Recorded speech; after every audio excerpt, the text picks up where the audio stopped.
Bem, então vamos, mais uma vez, agradecer a Deus, a Jesus, ao Frei Fabiano e a todos esses irmãos que nos cercam por mais esta oportunidade de estarmos aqui mais uma vez. Pai nosso que estais nos céus, santificado seja o vosso nome. Venha a nós o teu reino. Seja feita a tua vontade, assim na terra como no céu. O nosso de cada dia nos dai hoje. Perdoa as nossas dívidas, assim como perdoamos aos nossos devedores. E não nos deixes cair em novas e velhas tentações. Livra-nos de todo mal, que assim seja. Graças a Deus, graças a Jesus. Vamos pegar aqui o Evangelho.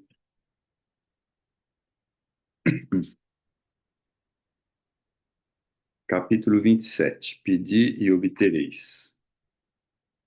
Alegria da prece. Vinde vós que quereis crer. Os espíritos celestes acorreram e vêm vos anunciar grandes coisas. Deus, meus filhos, abre seus tesouros para vos dar todos os seus benefícios. Homens incrédulos, se soubesseis quanto a fé faz bem ao coração e eleva a alma ao arrependimento e à prece. À prece. Como são tocantes as palavras que saem da boca na hora que se ora. A prece é um orvalho divino que destrói o maior calor das paixões.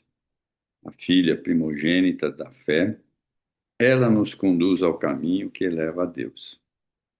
No reconhecimento, não, no recolhimento e na solidão estais com Deus. Para vós, que não há mais mistérios. Eles se vos revelam, apóstolos do pensamento. Para vós é a vida. Vossa alma se desliga da matéria e rola nesses mundos infinitos, etéreos, que os pobres humanos desconhecem. Caminhai, caminhai nos caminhos da prece e ouvireis a voz dos anjos. Que harmonia! Não mais os ruídos confusos e as entonações agudas da terra. São as liras dos arcanjos, as vozes doces e suaves dos serafins, mais leves que a brisa da manhã, quando brincam nas folhagens dos vossos grandes bosques. Em que delícias caminhareis! Vossa linguagem não poderá definir essa felicidade.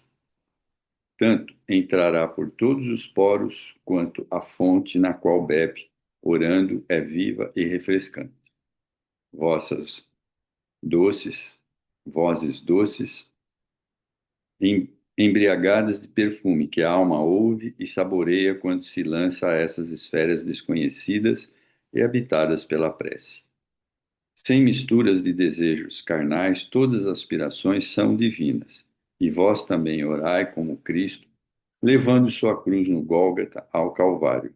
Levai a vossa cruz e sentirei as doces emoções que passam em sua alma, embora carregando de um madeiro infamante, ele ia morrer, mas para viver a vida celestial na morada do seu Pai. Santo Agostinho, Paris, 1861. Bom, muito bonito, né? É falar sobre a prece, né? A gente não precisa nem falar muito, porque todos já estamos acostumados a saber que a prece deve ser feita em qualquer momento que a gente necessite, né? Não só nos momentos que a gente necessita, né? Nós devemos fazê-la sempre para que a gente fique em comunhão com esses bons espíritos. Bom, eu vou continuar aqui. Nós estamos no capítulo 9. Ele chama Mediunidade. Eu tinha começado, mas eu vou ler um trechinho de novo. Vamos fazer sempre a mesma coisa. Se alguém tiver alguma dúvida, é só perguntar, tá bom? Ou se alguém quiser complementar o que eu estou falando, também fique à vontade. Alguns estudiosos do espiritismo, devotados e honestos, reconhecendo os escolhos do campo do mediunismo, criaram a hipótese do fantasma anímico do próprio medianeiro. É o animismo, tá, que ele está falando aqui. o qual agiria em lugar das entidades desencarnadas. Seria essa a teoria adequada ao vosso vertente? Sob a evocação de certas imagens, o pensamento do médium não se tornaria sujeito a determinadas associações, interferindo automaticamente no intercâmbio entre os homens da Terra e os habitantes do além. Tais intervenções, em muitos casos, poderiam provocar desequilíbrios intensos. Podendo observações ouvidas nos últimos tempos em vários centros de cultura espiritualista, com referência ao assunto, inquiria de mim mesmo se o problema oferecia relações com os mesmos princípios de Pavlov. O instrutor ouviu-me paciente até o fim das minhas considerações e respondeu benévolo. A consulta exige meditação mais acurada. A tese animista é respeitável. Partiu de investigadores conscienciosos e sinceros e nasceu para coibir os prováveis abusos da imaginação. Entretanto, vem sendo usado cruelmente pela maioria dos nossos colaboradores encarnados, que fazem dela um órgão inquisitorial, quando deveriam aproveitá-la como elemento educativo na ação fraterna. Milhares de companheiros fogem ao trabalho amedrontados, recuam ante os percalços da inclinação mediúnica porque o animismo se converteu em cérebro. Afirmações sérias e edificantes, tornadas em opressivo sistema, impedem a passagem dos candidatos ao serviço pela gradação natural do aprendizado e da aplicação. Reclama-se deles precisão absoluta, olvidando-se lições elementares da natureza. Recolhidos ao castelo teóricos, inúmeros amigos nossos que, se reunindo para o elevado serviço de intercâmbio com a nossa esfera, não aceitam comumente os servidores que hão de crescer e de aperfeiçoar-se com o tempo e com o esforço. Exigem meros aparelhos de comunicação, como se a luz espiritual se transmitisse da mesma sorte que a luz elétrica por uma lâmpada vulgar. Nenhuma árvore nasce produzindo e qualquer faculdade nobre requer burilamento. A mediunidade tem, pois, a sua evolução, seu campo, sua rota. Não é possível laurear o estudante no curso superior sem que ele tenha tido suficiente aplicação nos cursos preparatórios, através de alguns anos de luta, esforço e disciplina. Daí, André, nossa legítima preocupação em face da tese animista, que pretende enfaixar toda a responsabilidade do trabalho espiritual numa cabeça única, isto é, a do instrumento mediúnico. Precisamos de apelos mais altos, que animem os cooperadores incipientes, proporcionando-lhes mais vastos recursos de reconhecimento na estrada por eles mesmos perlustrada, a fim de que a espiritualidade santificante penetre os fenômenos e estudos atenientes ao espírito. Bom, então o animismo hoje em dia não está mais tanto em voga, não se fala mais tanto isso, mas ele é possível de ocorrer porque quando o médium ainda ele não tem experiência, muitas vezes pode ser que no começo o espírito dele é que dá a comunicação e não o espírito de algum outro espírito. Mas isso hoje em dia está sendo. Eu não tenho visto mais muito isso, né? Então, mas é bom a gente saber o que é o animismo, né? Então, o animismo, na realidade, é o espírito do médium falando. Isso se dá sempre quando ele não tem muita experiência ainda. Ou o espírito precisa falar aquilo, ele precisa se ver livre daquelas situações e falar o que precisa, tá? Tudo bem? Se alguém não entendeu, pergunte, hein? Então vamos lá. Fez pequeno intervalo que não ousei interromper, fascinado pela elevação dos conceitos ouvidos, e continuou. Vamos à tua sugestão. Os reflexos condicionados enquadram-se efetivamente no assunto. No entanto, cumpre-nos investigar o domínio das mais graves apreciações. Os animais de Pavlov demonstraram capacidade mnemônica, memorizavam fatos por associações mentais espontâneas. Isto quer dizer que mobilizavam matéria sutil, independente do corpo denso, que jogavam com forças mentais em seu aparelhamento de impulsos primitivos. Se as consciências fragmentares do experimento eram capazes de usar esta energia, provocando a repetição de determinados fenômenos no cosmos celular, que prodígios não realizará a mente de um homem, cedendo não a meros reflexos condicionados, mas à emissão de outra mente em sintonia com a dele? Dentro de tais princípios, é imperioso que o intermediário cresça em valor próprio. Ocorrências extraordinárias e desconhecidas ocupam a vida em todos os recantos, mas a elevação condiciona fervorosa procura. Ninguém receberá as bênçãos da colheita sem o suor da sementeira. Lamentavelmente, porém, a maior parte dos nossos amigos parece desconhecer tais imposições de trabalho e de cooperação. Exigem faculdades completas. O instrumento mediúnico é automaticamente desclassificado se não tem a felicidade de exibir absoluta harmonia com os desencarnados no campo tríplice das forças mentais, espirituais e fisiológicas. Compreendes a dificuldade? Sim, começava a entender. As elucidações, todavia, eram demasiado fascinantes para que me abalasse a qualquer apontamento. Guardei, por isso, a continuação das definições na postura de humilde aprendiz. O assistente percebeu minha íntima atitude e continuou. Buscando o símbolo mais singelo, figuremos o médio como sendo uma ponte a ligar duas esferas entre as quais se estabeleceu aparente solução de continuidade, em virtude da diferenciação da matéria no campo vibratório. Para ser instrumento relativamente exato, é-lhe imprescindível haver aprendido a ceder, e nem todos os artífices da oficina mediúnica realizam a breve trecho tal aquisição que reclamam devoção à felicidade do próximo, elevada compreensão do bem coletivo, avançando o espírito de concurso fraterno e de serena superioridade nos atritos com a opinião alheia. Para conseguir edificação dessa natureza, faça mister o refúgio frequente à morada dos princípios superiores.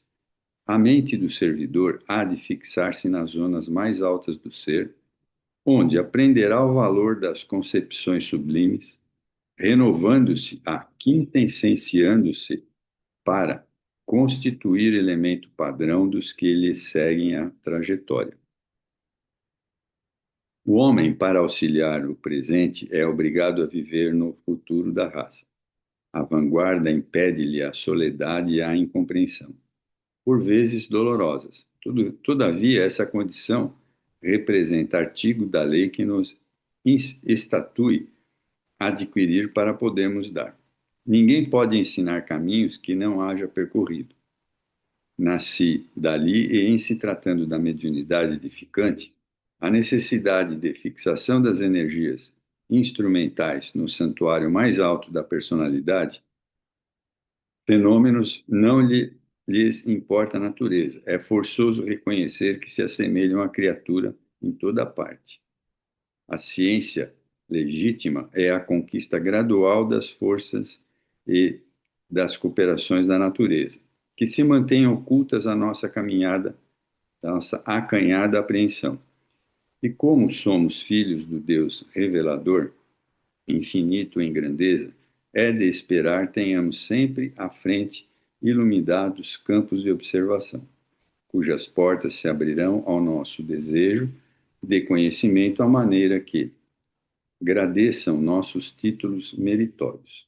Por isso, André, consideramos que a mediunidade mais estável e mais bela começa entre os homens no império da intuição pura.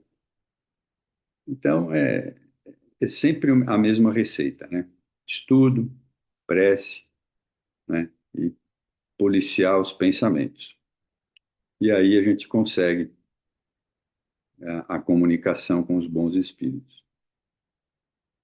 Moisés desempenhou sua tarefa compelido pelas expressões fenomênicas que o cercavam. Recebe, sob incoercitível comoção, os sublimes princípios do Decálogo, sentindo defrontar-se com figuras e vozes materializadas do plano espiritual.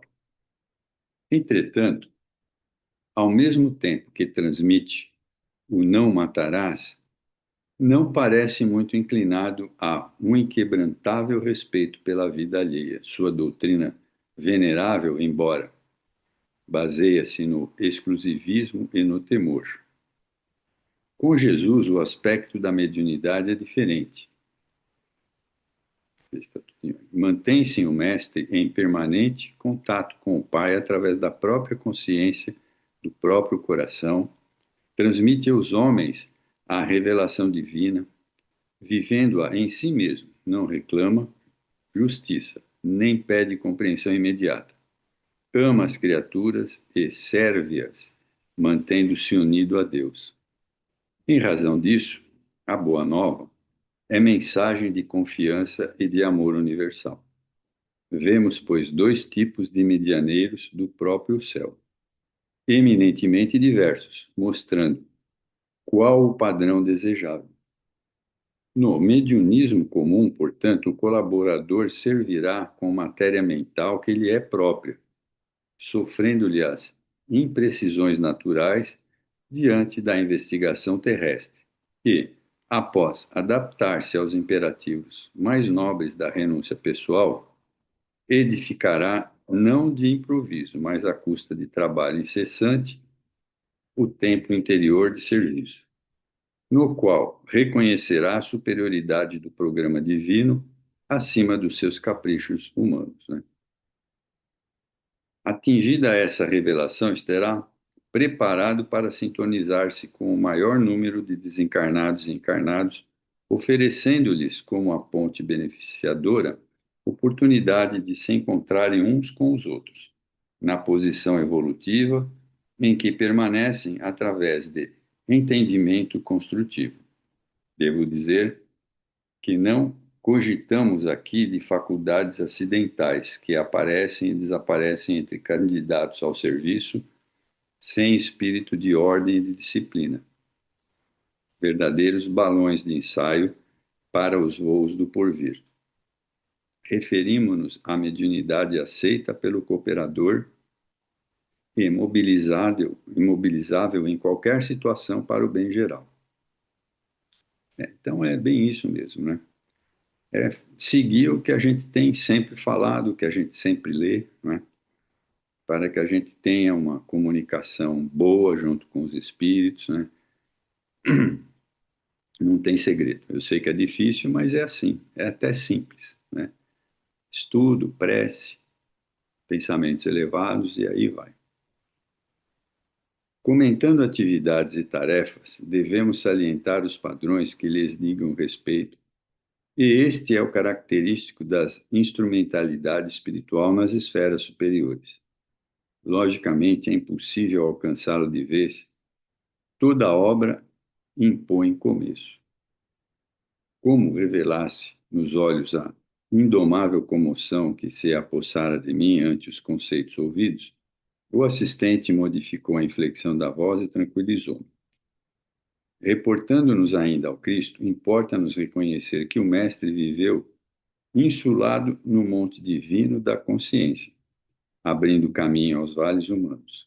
Claro, está que nenhum de nós abriga a pretensão de copiar Jesus. Contudo, precisamos inspirar-nos em suas lições. Há milhões de seres humanos, encarnados e desencarnados,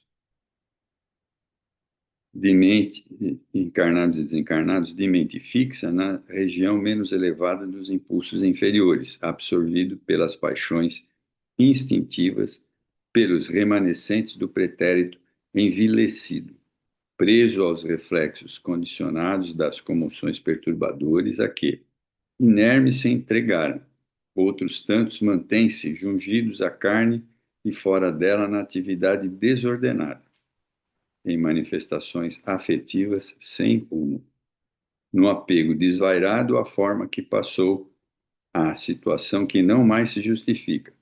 Outros ainda pararam na posição beata do misticismo religioso, exclusivo, sem realizações pessoais, no setor da experiência e do mérito, que os integre no quadro da lídima elevação. Bom, acho que não tem muito o que falar, né? Tá todo mundo entendendo? Acho que não tem muito o que comentar, né? Deixa eu respirar um pouco. Vamos lá, continuando. Alguém quer comentar alguma coisa? Então vamos lá. Subtraído o corpo físico, a situação prossegue quase sempre inalterada para o organismo perispírito, fruto do trabalho paciente e da longa evolução, né? Ou seja, né, a gente está de encarnação em encarnação sempre recapitulando os mesmos erros, os mesmos problemas, né? É isso que ele está falando. Esse organismo constituído, embora de elementos mais plásticos e sutis, ainda é edifício material de retenção da consciência. Muita gente, no plano da crosta planetária, conjectura que o céu nos revista de túnica angelical logo que baixamos o corpo ao sepulcro, né? Ou seja, né? Todo mundo fala, morreu, já virou santo, né? Que beleza.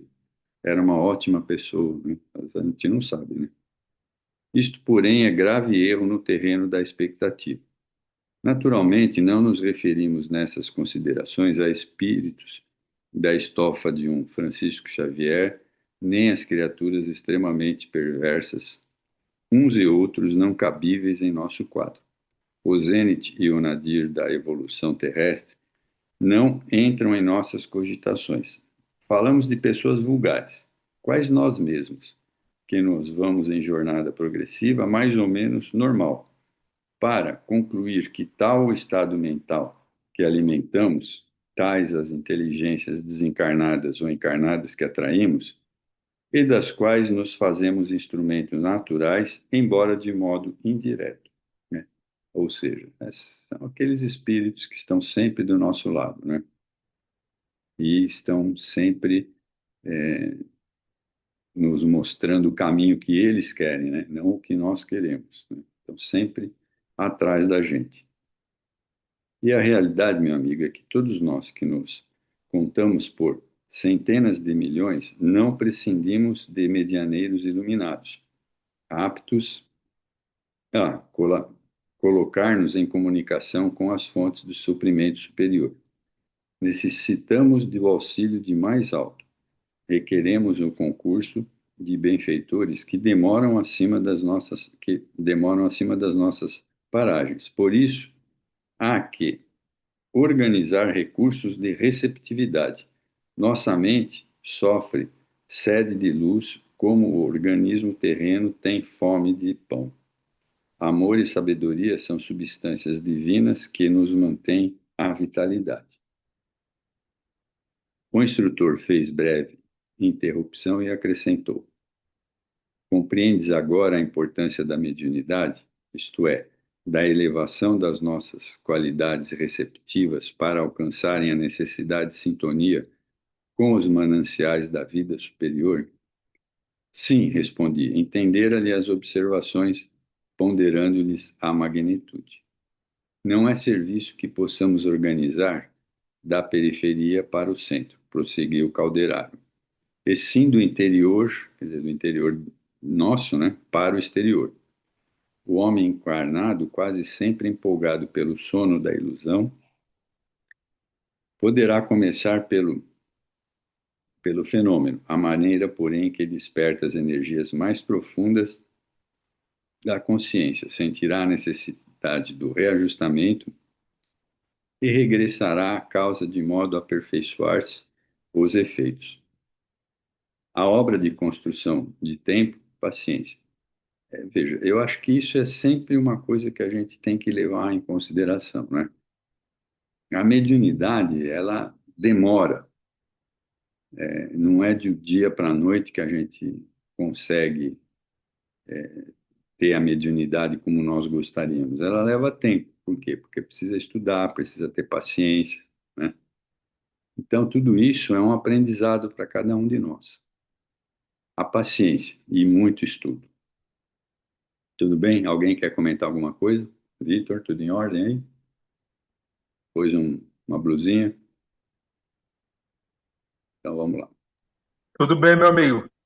Muito bom essas colocações, principalmente sobre a mediunidade, né? Exatamente. E um ponto só a acrescentar é que muitas vezes uma pessoa pode chegar lá na casa e aí ela, a primeira vez ela está participando, ela pode ser direcionada pelo orientador à mesa, né? Por uma necessidade, por uma intuição ali da espiritualidade. E aí depois é necessário o estudo, a compreensão, como você mesmo diz, né? Então, se por acaso a gente observar alguma situação nesse sentido, não tira ali a responsabilidade e o mérito dos estudos para que a gente possa, para que aquela pessoa, enfim, aquele que está iniciando, possa entender como que a mediunidade pode se colocar ali na vida de cada um, né? É isso aí. Exatamente. É paciência e muito estudo, né? Assim a gente vai adquirindo equilíbrio para poder exercer realmente a mediunidade, né?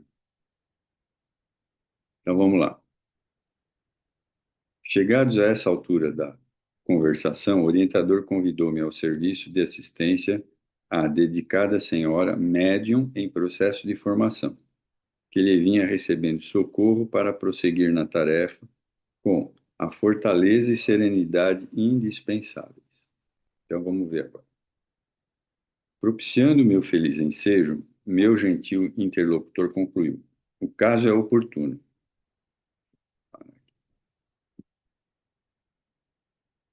O caso é oportuno. Observarás comigo os obstáculos criados pela tese animista. Marcava o relógio precisamente 20 horas quando penetramos com confortável recinto. Várias entidades no nosso plano ali se moviam ao lado de 11 companheiros reunidos em uma sessão íntima, consagrada ao serviço da oração e do desenvolvimento psíquico.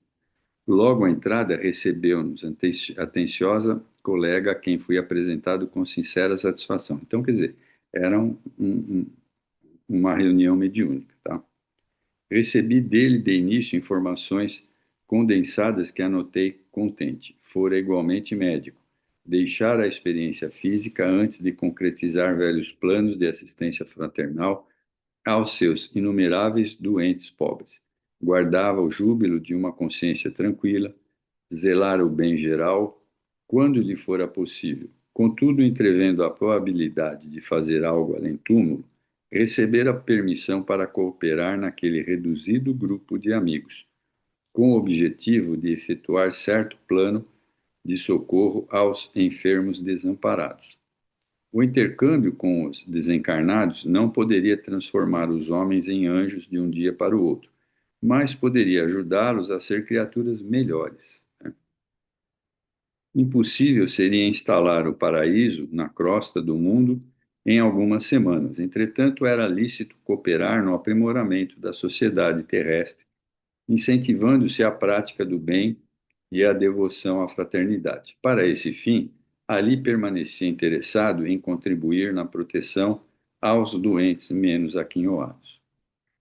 Acompanhando-lhes os argumentos com admiração, mantive-me silencioso, mas Calderaro indagou Cortês após inteirar-se das ocorrências. E como vai nosso desenvolvimento de seus elevados compromissos? Dificilmente, informou o interpelado, os recursos de comunicação ao meu alcance ainda não são de moldes a inspirar confiança à maioria dos companheiros encarnados. A bem dizer, não me interessa comparecer aqui de nome aureolado por terminologia clássica e nem me abalançaria a oferecer teses novas concorrendo com o mundo médico. Guia-me agora tão somente por a Bia é aniversariante hoje. Guia-me agora tão somente o sadio desejo de praticar o bem. Entretanto, Ainda não lhe ouvira os apelos por intermédio de Eulália? Perguntou meu instrutor. Não, por enquanto não. Sempre a mesma suspeita de animismo, demistificação inconsciente. Então, quer dizer, como o grupo era novo, então ainda eles não estavam prontos, né? Ou seja, eles achavam que tudo era mistificação ou animismo. E a palestra meio quando o diretor espiritual da casa convidou o colega a experimentar. Chegara um minuto aprazado. Poderia cercar-se da médium. Aproximamo-nos do grupo de amigos imersos em profunda concentração. Enquanto o novo conhecido se abeirava de uma senhora de porte distinto, certamente ensaiando a transmissão da mensagem que deseja passar à esfera carnal, Calderar observou-me. Repara o conjunto. Já fiz os meus apontamentos. Com exceção de 3 pessoas, os demais, em número de 8, guardam atitude favorável. Todos esses se encontram na posição de médios pela passividade que demonstram. Analisa a irmã Eulália e reconhecerás que o estado receptivo mais adiantado lhe pertence. Dos 8 cooperadores prováveis, é a que mais se aproxima do tipo necessário. Então, quer dizer, a Eulália era a médium que estava mais próxima de fazer os contatos. No entanto, o nosso amigo médico, não, ele era o dirigente, né? Ele era o responsável pelo aquele grupo, não encontra em sua organização psíquico-física elementos afins perfeitos. Nossa colaboradora não se liga a ele através de todos os centros perispirituais. Não é capaz de elevar-se à mesma frequência de vibração em que se acha o comunicante. Não possui suficiente espaço interior para comungar-lhe as ideias e conhecimentos. Não lhe absorve o entusiasmo total pela ciência, por ainda não trazer de suas experiências, de suas existências, nem haver construído na experiência atual as necessárias teclas evolucionárias que só o trabalho sentido e vivido pode conferir. Eulália manifesta, contudo, um grande poder da boa vontade criadora, sem o qual é impossível o início da ascensão às zonas mais altas da vida. É a porta mais importante pela qual se entenderá com o médico desencarnado.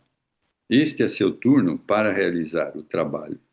O nobre desejo que o anima vê-se compelido em face das circunstâncias a pôr de lado a nomenclatura oficial, a técnica científica, o patrimônio de palavras que lhe é peculiar, as definições novas, a ficha de renome que lhe curou a memória nos círculos dos conhecidos e dos clientes.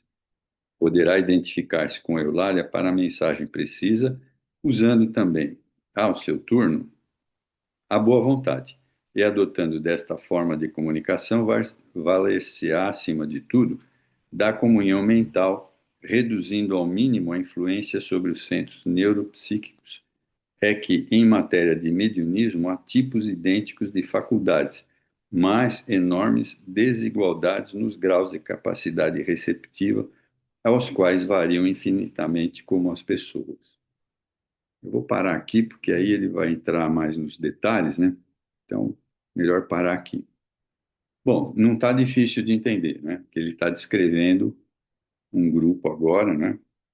Um grupo novo, né? Que não está adestrado ainda, e o próprio médico, né? Que é o espírito que está encarregado daquele grupo, também numa posição nova, né? Então vejam como tem sempre problemas, né? Aqueles que eu sempre falo para vocês, né? Às vezes, veja, a mediunidade é uma só, né? Psicofonia, psicografia. A mediunidade é isso. Mas cada um de nós é um universo à parte, né? Tendo facilidades e dificuldades nas comunicações, né? Então, para cada pessoa é de um jeito, tá? E não é igual para todos. Bom, tudo bem? Alguém tem alguma dúvida?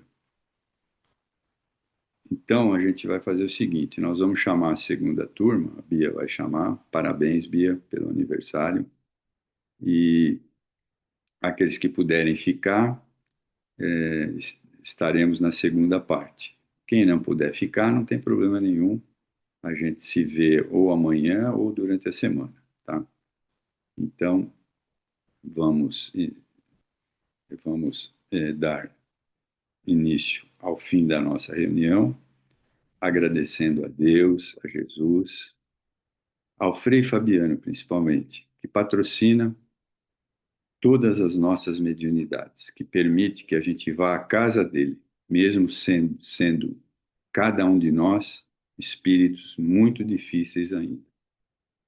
Pai nosso que estais nos céus, santificado seja o vosso nome. Venha a nós o teu reino, seja feita a tua vontade, assim na terra como no céu.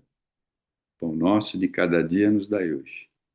Perdoa as nossas dívidas, assim como perdoamos aos nossos devedores. Não nos deixes cair em novas e velhas tentações, mas livra-nos de todo mal, que assim seja. Graças a Deus, graças a Jesus.